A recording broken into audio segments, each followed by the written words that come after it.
Hello, and you are back in the Velvet Room with Joker the Fool. This is our Herdy Herd episode, and today we'll be discussing why a possible Biden impeachment doesn't matter, and neither does the Biden administration's attempts at virtue signaling. So we're going to get right into this. This is a big political episode, and specifically we're talking about the Biden administration. So we're going to get right into these basically three things we're going to discuss.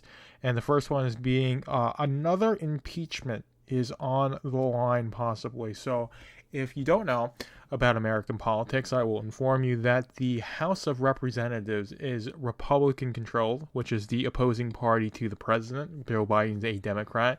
If you didn't know that, if you live under a rock, I am informing you that that is the case, and as such, the Republicans do not like the Democrats, or at least they pretend to, uniparty and all of that. But anyway, we were in this narrative, Republicans don't like the Democrats and vice versa, so the Democrats impeached Trump when he was in office 2 times over a whole lot of nonsense, and now it seems like the Republicans are urged to attempt to impeach Joe Biden. So what will happen is that the Republicans will put these articles of impeachment in motion.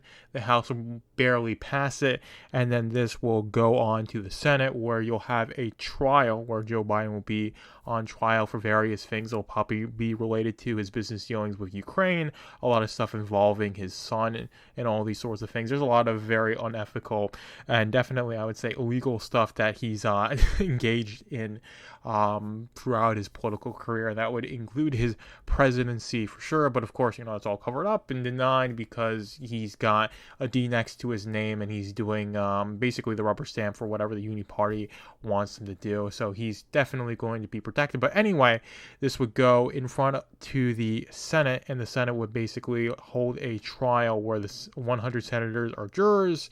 And then if 2/3, which would be 67 of the senators, vote to impeach Joe Biden would be impeached. And this would be, if that were to happen, it would be the first time in American history that a president who's been impeached has actually been convicted of the impeachment, has been removed from the presidency.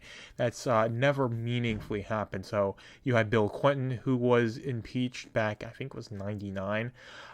He was impeached. He passed. Of course, Trump was impeached twice. He scathed through both times, and then before that was the 17th president of the United States. That was Andrew Johnson after Abraham Lincoln. He was very unpopular for a variety of reasons. I won't get into that, but it was by one vote he didn't get impeached, and it was really a very political thing that he was basically set up to have broken something that the Republicans wanted him out at the time.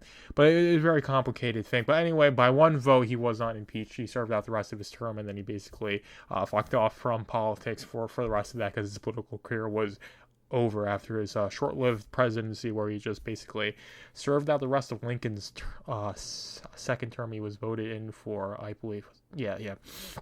I believe that was the case. Anyways.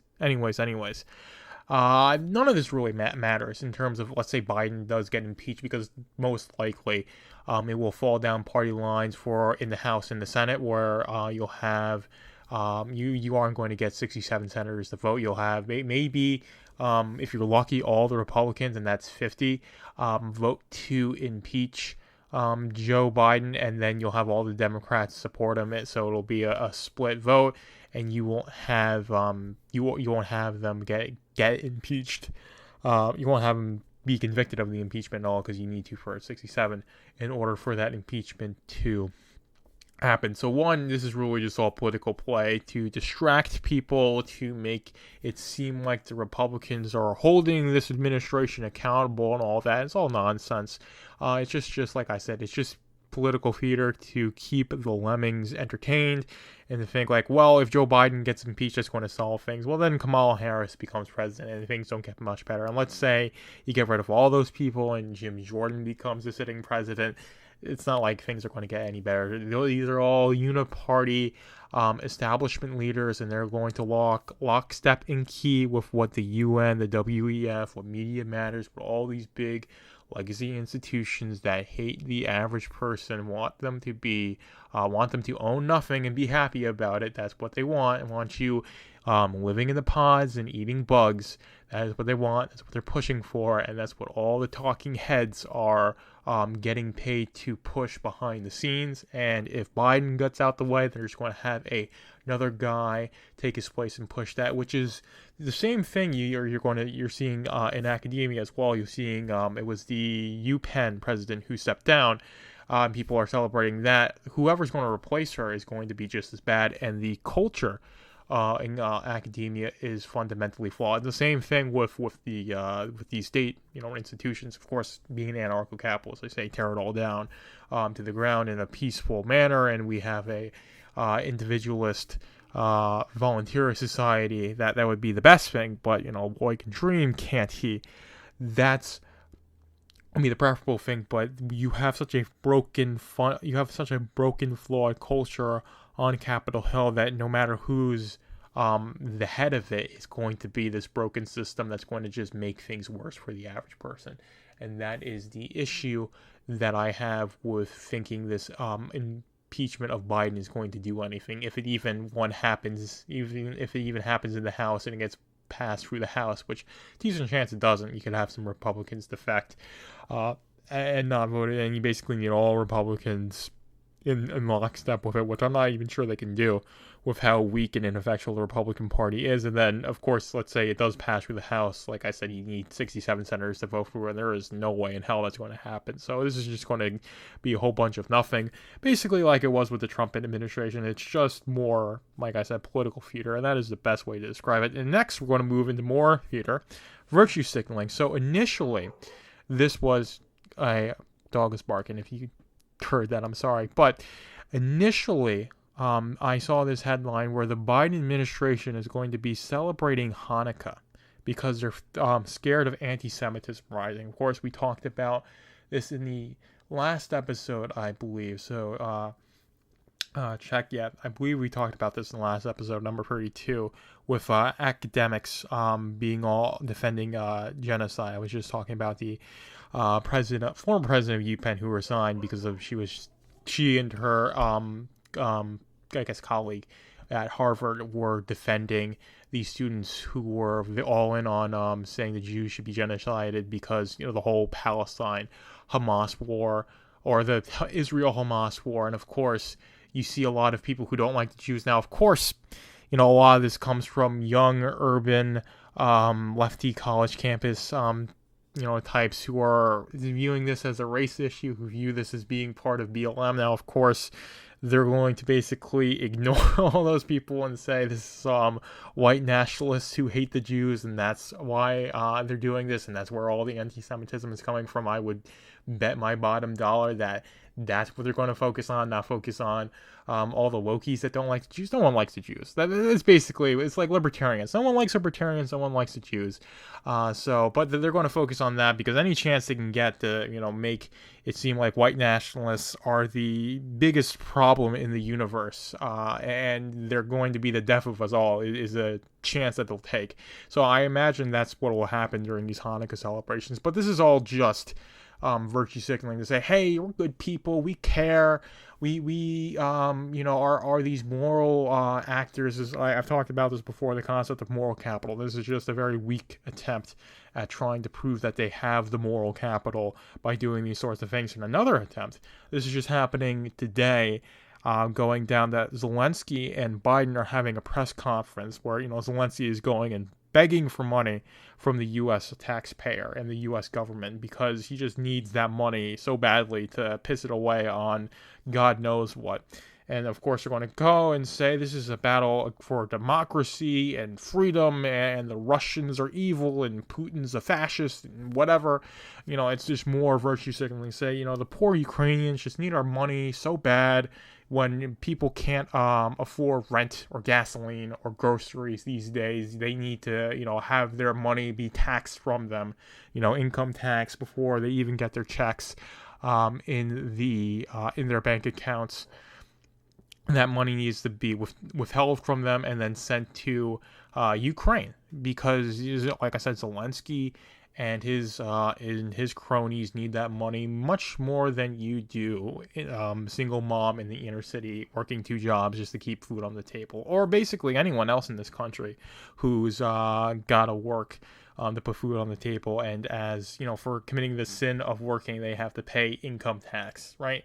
And that income tax money goes to the federal government. The federal government gets to spend it on whatever they want, because it's their money now, right? And they're going to choose to spend it on Ukraine if they can get it through the House and the Senate again, which they might not even be able to do with how ineffectual this whole system is and how much infighting there is in the uniparty. That is the one good thing about this country, is it's very hard to do anything with this government, and that was by design. It's just it's creeped up so much that there is just so much theft and regulation and extortion by the state that the founding fathers never really intended to exist in the first place, and it's been detrimental for our society. And you're seeing these end results, and of course, you're trying to distract you from how bad and evil the state is by doing all these virtue signaling attempts to say, hey, we're good people, we're not fucking you over, we're not doing any of the bad things that we're doing. We're just trying to help Ukraine because they're fighting for democracy. We're just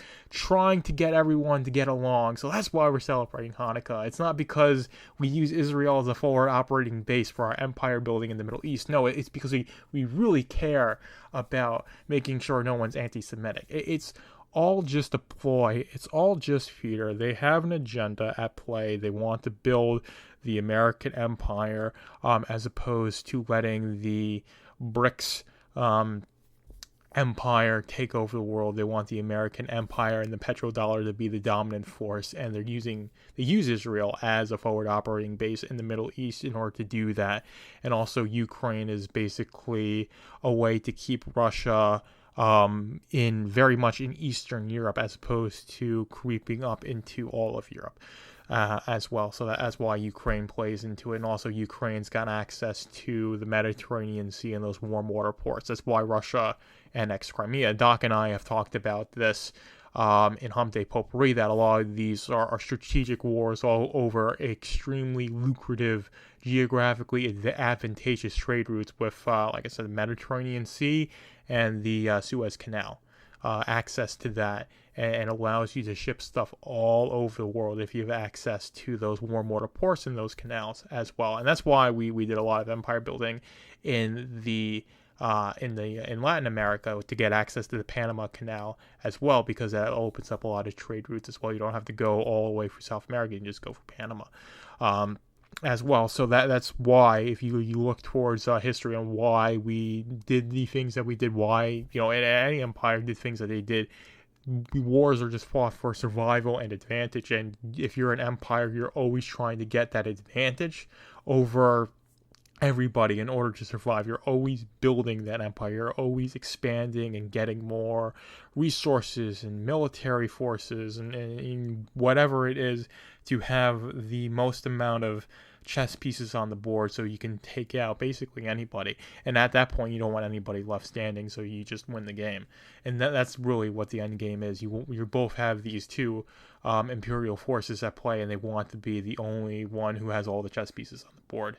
And that's why all these sources, that's the desire to do that, is where all these things are stemming from, whether it's the wars that we're pushing and also the propaganda that's coming to keep the public not necessarily on board with these wars, but just to the point where they either just don't care about it, completely tune out for it, and you get enough people who support it on basis of being the moral thing to do, right? People putting the Ukraine flag in their bios or the Israel flag in their bios because there is this moral imperative to do these sorts of things, to, you know, take it to Hamas, because Hamas is a terrorist organization. I'm not saying that they aren't, but, you know, if you're at all against Israel, or if you don't 100% support the IDF, you're just a terrorist sympathizer. And if you are like, well, maybe we shouldn't be sending Ukraine all this money, well, you just are a Putin bootlicker, right? All these sorts of things. So you get people like that, then it's proxy support for these wars, and they can keep doing the empire building. And that's really what they are trying to push onto the population, just justification to build their empires, just justification to do all these sorts of things. And they use this concept of moral capital to get the leftists to basically be pro-war. And I'm going to leave it there. So I hope you enjoyed this one, and we are going into the outro now. Thank you for being in the Velvet Room with Joker the Fool. Be sure to follow my Substack, velvetroompublishing.substack.com, to read Machine to Man and all my other projects.